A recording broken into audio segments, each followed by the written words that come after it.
So you started a new 9 to 5 job and you never had a really good experience with 9 to 5 jobs. So in my case, I've got a business online in my country, Algeria, and I actually am still suffering and struggling financially speaking, because this is life.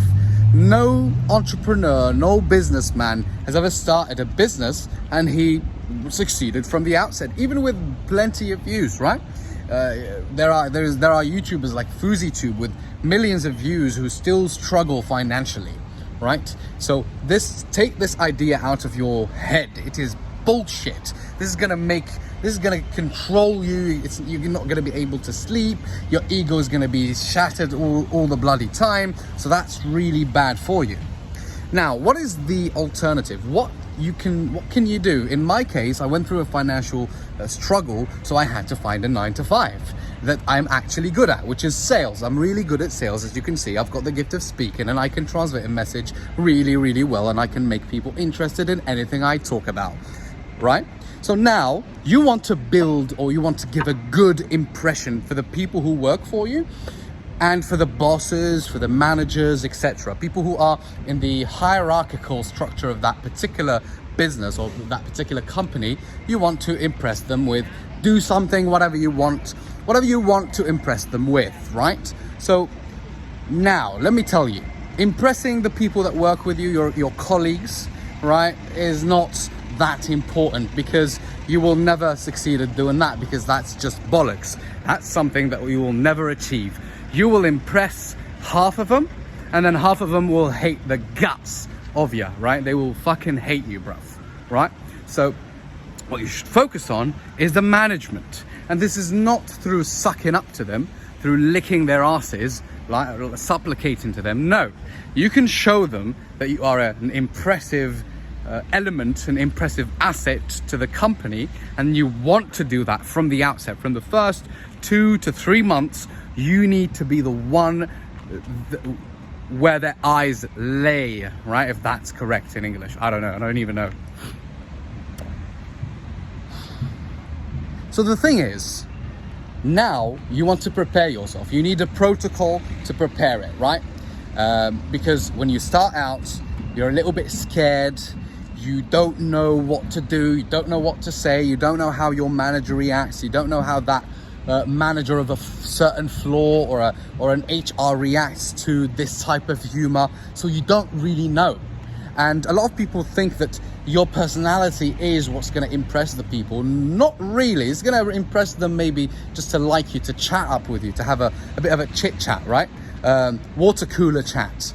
But if you find yourself a good protocol that's going to help the business, help the company, you are in for a long run, and you will be indispensable. You will be a very important asset, and you will make people respect you so much, especially the managers.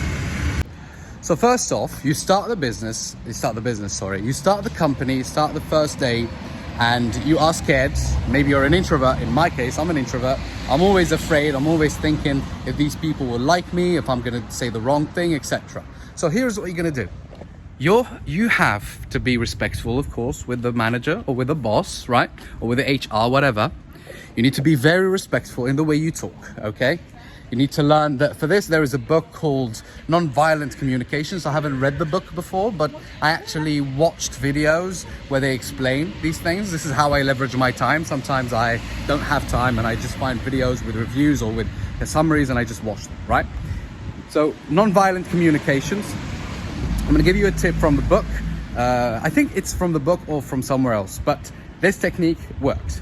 So you start analyzing the place. You start analyzing the workplace. Don't talk too much. Just be polite. Hello, how are you? What's up? My name is this. My name is that. Just chit chat, right? Keep it simple. Don't talk too much. Be mysterious a little bit, not to attract the females, right? This is a mistake that a lot of people do. Don't start hitting on women. That's the first thing too. And start analyzing and look for one thing. There is one thing very important that you need to look at. It's the best employee in your same sector or department, right? In my case, sales.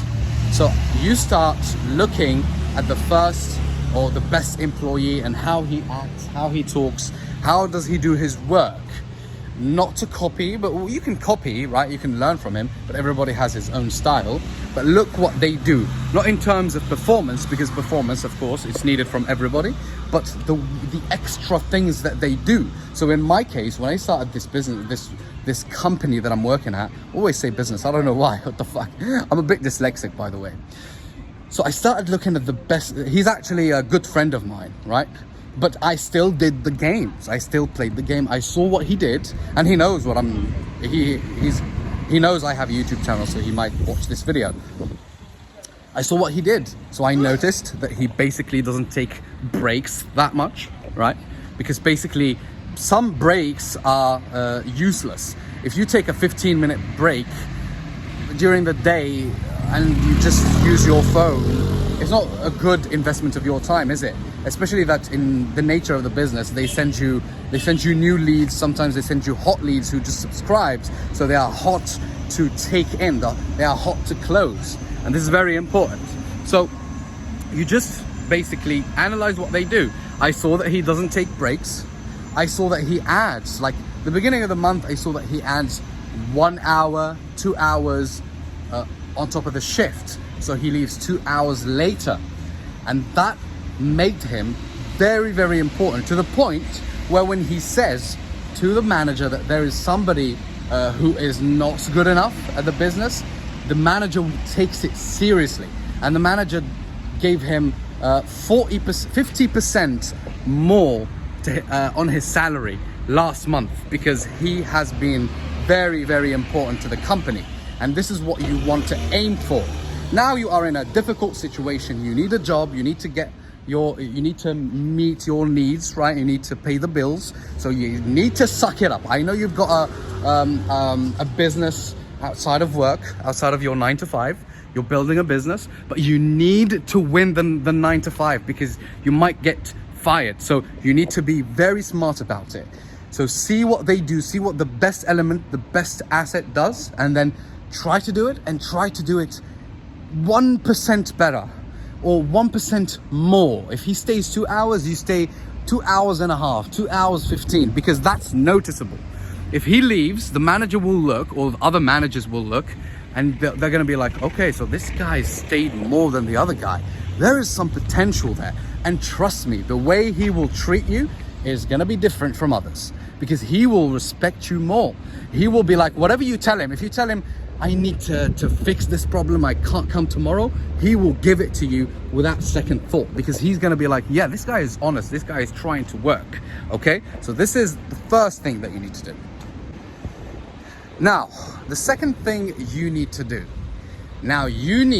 This is a bit of a weird thing, not a lot of people say this, but you need to prove yourself that you have some weight in the company. Now, after a month that you've been doing that, adding extra hours sometimes, and actually doing the research outside of work, and working on bettering your skills to better your performance, you can basically start maybe giving feedback to the manager. If you see, for example, something that you don't like within the business, I keep saying business, what the fuck is wrong with me? Within the company, you can go and talk to the manager about it. You can say, for example, let's say you don't like the way he's dealing with work time, or the distribution of leads of the CRM, right? You can use the sandwich technique. And the sandwich technique is what I talked to you in the beginning of the video about, which is a technique to give criticism in a non-violent way that's going to actually help the critique go even better and better. It will help the message get transmitted even better. And that thing is, as an example, let's say he doesn't know when to send leads, or maybe he sends you, in my case, he used to send me leads in a language that I didn't really master, which is Arabic, like Middle Eastern Arabic. In North Africa, we speak a different dialect of Arabic, which is mixed up between North African language, Berber, and French and English, so it's a mixture. So I can't really speak that type of Arabic better. So I had to tell him. So I was like, okay, hello, let's say his name is Michael, right? Michael, listen, I really appreciate the way you are running the company. You are sending me some good leads, so thank you so much. You understood the type of market that I can tap into through my skills and my language and my knowledge. Good, thank you. And there is one thing that I would like to talk to you about. So sandwich, okay? He's gonna be like, what? You tell him, you are sending me Middle Eastern clients, and I can't really speak that well that dialect of Arabic, and I would like if you maybe send it to someone else who speaks better. This guy is from Saudi Arabia, he can speak better, so I won't be a good performer. It's true, maybe I perform better than them, I'm more dedicated than them, but I won't be able to close because there's a limitation of language. However, I absolutely think that the way you are organizing everything here is really, whatever you want to say, is really neat. Or thank you so much for giving me the time to talk to you, or for giving me the time. So sandwich, all right? Compliment, like positive, negative, which is the criticism, and positive again. And this will make you very respectful as a human being, because you are so considerate, to the point that you take the time and you think about these things, and he will be like, unconsciously he'll be like, this guy thought before he came to talk to me, so he wasn't impulsive about it, and that's going to help you so much. All right, so this happened to me, and I had to be frank, and I used this technique, and I still use it to this day, because I'm an impulsive person. I get angry really easily. I'm very angry. In fact, I'm angry right now. I'm joking, I'm not angry, I'm just stressed, right? So yeah, I hope this helps. Don't listen to the people who laugh at you because you are doing a 9 to 5. You are actually doing better than 99% of people, because you are building a business, and that is what's going to make you different. That is what's going to take your experience and double it five times, 5-10. All right, even though right now I still haven't got there yet, but I have my skills, and I did make money through business. Now it's a transitional period where I am actually taking the business from Turkey to Algeria, because we're going to start the production actually in Algeria, because we have a clothing business, blah blah blah, all of the people that know about what I'm doing. So yeah, do not stop yourself.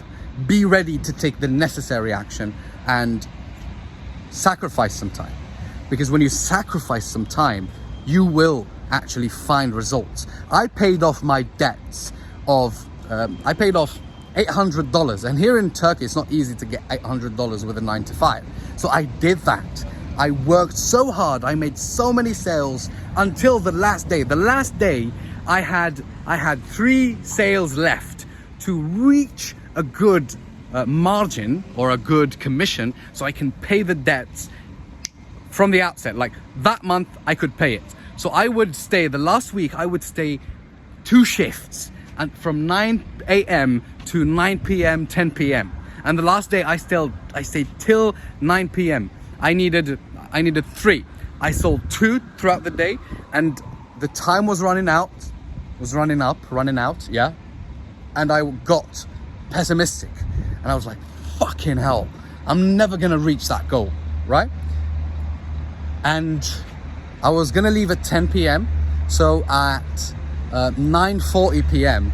I was like, fuck it, let's call this number, because there was a number that didn't respond to me. I had received it that day. So I was like, let's call this number. I called the number, he replied to me. And I was the last agent who closed for that month, because it was the 31st of August. And I was so proud of myself. You can't imagine the pride. That's how you build self-confidence, actually. It's not by telling yourself that you're good, you're beautiful, you're confident, looking at yourself in the mirror. No, that's how you build confidence, by actually taking the necessary action and doing what other people don't do. It's not what other people can't do, because everybody can do, but they just don't do. You have to do those things and trust in yourself. So yeah, thank you so much, and cheers.